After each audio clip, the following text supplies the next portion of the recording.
Trump either, because he'll just drop a nuke on you and you look like an idiot. He'll go after your looks, he'll go after anything, and then you're left sitting there stuttering and it doesn't look good. I think what you'd have to do is say, you know what, kind of laugh it off, make fun of his hair maybe, because eventually you want to still play golf at his course, right? But Trump is not, he's not going to win the nomination, but is tapped into the red-blooded American bloodstream right now. The people that are sick of watching a skinny community organizer go out there and run this country into the ground, and they want to see a more muscular approach. That's why you refer to your president as skinny community organizer? I do. So disrespectful. I don't think so. I think you've said a lot worse about Republicans. Trump, who is my friend, is going to learn that immigration is like a cheap drug. You get a big bang, a real quick high, and a very long hang. Well, it's not a quick high when people are being murdered in San Francisco, and it's not a quick high when people are escaping prisons in Mexico and selling heroin and cocaine to our children. Of that family. It's not exploiting it. It is exactly. You're exploiting it by downplaying nothing to do with immigration. How does it not?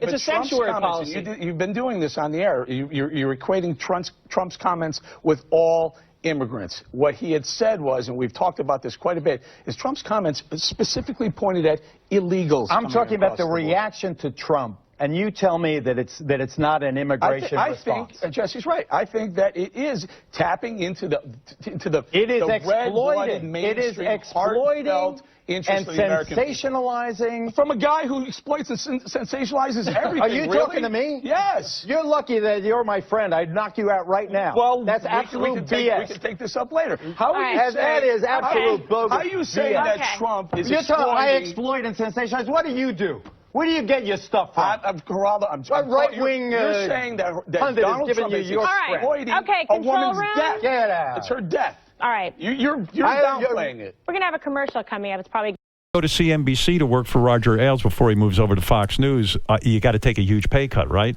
Well, yes and no. When I went there in '94, when I first started, then Simpson happened, remember. So I went from a 0.2 to a 1.2 on CNBC, this little shithole. Nothing financial channel that Roger had invented was struggling with. All of a sudden now we dominate, we're beating Larry King. Right. So Roger leaves in '96 to create Fox News. He asked me to come with him. I said, yeah, dude, I love you, but I'm making too much money now here, and I've got a lot of prospects. So I had the daytime show, and I had Rivera Live same time. Simultaneously. Same time. Wow. But then so that's Roger leaves in '96. In '98, NBC says, if you drop the daytime show, we'll give you $5 million for 6 years just to work on Rivera Live, and we'll give you the Today Show and periodic specials on NBC News. So I say, there is my dream come true. I'm going to get the same money almost the same money, and I could be straight. Right. I could be back to my news chops. Yeah. Go back to that guy that broke the Willowbrook story. And you're out of that whole fucking crazy and out of the crazy thing, world. And no more Who's Your Baby's Daddy. Yeah, nice. Or Men in Lace Panties and the So Women why Who did Love you Them. leave CNBC when Roger Ailes said come over to Fox News? Because they took down the towers. The scumbags took down the towers, and I couldn't. I had to go to war. Yeah, I had to go to war. And NBC wouldn't let me go to war. NBC wouldn't let you go to. Roger Ailes says to you, the guy who runs Fox News, he says, come over to me and be a war correspondent. I'll send you go over be a war correspondent. But you got to take a pay cut. Now this guy, right? You got to take a major and you did half pay. Because you wanted to go be a war correspondent. He wanted to be there. But I was remember where I was at that time. I lived in Monmouth County. I owned the Two River Times, Middletown, New Jersey. 135 dads. We lost almost all dads. The highest per capita anywhere. We lost 6 dads in my kids' grade school in Rumson Country Day. It's like I was so angry. Yeah. And there I am. I'm so angry that it's so personal. And NBC says, we have war correspondents. You're on the #1 rated cable show. You got to stay here. And I said, I can't. You got to. And then, I wasn't crazy about brokaw either. So. I do admire you because you do, you kind of live by your convictions. You get passionate, and you are willing to walk away from some money, too, which is cool. I'm that way to this day. What was it about Brokaw? He wouldn't, he said, Geraldo does his thing, I do my thing, in a very, very condescending way. That was a widely quoted thing. And he never, I was on the Today Show, I was doing NBC News specials. I won the Kennedy Award in 2000. That was my third one. And he never put me on the Brokaw Evening News. He never put me on the nightly Because he news. probably felt you're not a real newsman because you had done syndication And anytime he was shows off and he had a substitute host, they would put me on it. and Al Capone's vault, All and that, you're not all a that. real newsman. Exactly right. He Which said, is total horseshit. Once you go out, you can never come back. That was his thing. So he was punishing you in He a was sense. punishing me. So when you Or go, showing that he was better than me. yeah, and when you go to, you supported the war in Afghanistan, right? Very much. With 100%. that. Did you know the war in Iraq was wrong at the time, or did you think that was a smart move of Bush? It's one of my most embarrassing. I feel like Hillary Clinton now feels about it. I was wrong about it. We were all I wrong agree. about it. It's But very, weren't we lied to by Bush? Yes, but No, but seriously, when they presented it to the Yeah. American But population, didn't we have to suspend our disbelief? It was such Maybe. a bogus story anyway. Yeah. They got the yellow cake uranium and this weapons and of that. mass but what Colin Powell came out and told I us, know, but right? I think They showed us the video. I think that Colin Powell and I both knew. Let And me him better than me, and it's the worst moment of in terms of judgment, in terms of Right. foreign policy in our lives. let me understand your life now at Fox News. Yeah. You don't. I mean, I know on the weekends you have some kind of regular show, but you seem to float around to these different shows. Now, I watch you on the 5 sometimes. I feel that should be your permanent spot.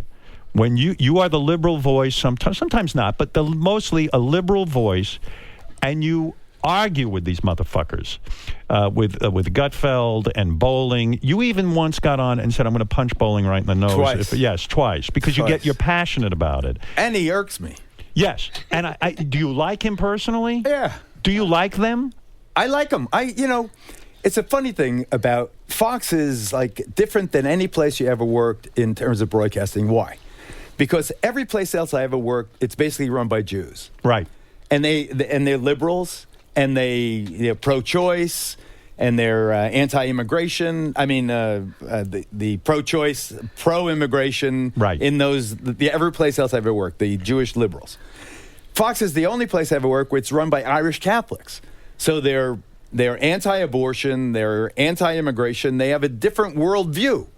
So here I am with all these Irish guys. And remember, West Babylon, you grow up with Irish and Yeah, but Italian you're hired to be the liberal voice. I was hired to be a war correspondent, and the war ended or stopped raiding. Right. And then now all right, what are we going to do with a 12-year veteran with 22? But I think they hire a lot of assignments. soft liberals like Juan Williams. I happen to think is okay. I like Juan. I like Juan too. But when you get on these shows, you actually really fight with because them. I have nothing to lose. Right. I have You nothing don't to care. lose. I don't care. Right. What do I care? Why? What are they going to do? You're going to, Mr. Murdoch going to say, "Oh, I'm sorry, son, your ideas are too sincere"? I was watching when you threatened Eric Bowling to punch him in the Yeah. nose.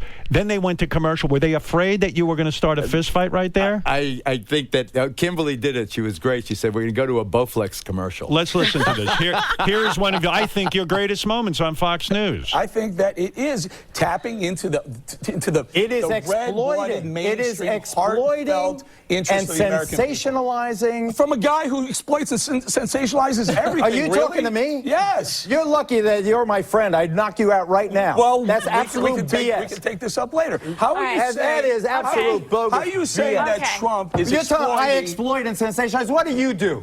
Where do you get your stuff from? Geraldo, I'm What right-wing, You're saying that pundit is Donald giving Trump you is your spread. exploiting Okay, a control woman's room? death. Get out. It's her death. All right. You're downplaying it. We're going to have a commercial coming up. It's probably a good time to roll the Bowflex commercial. That is something a like that. good So, moment on television. Why don't they give you the permanent spot? I never heard that. It's fantastic. The Howard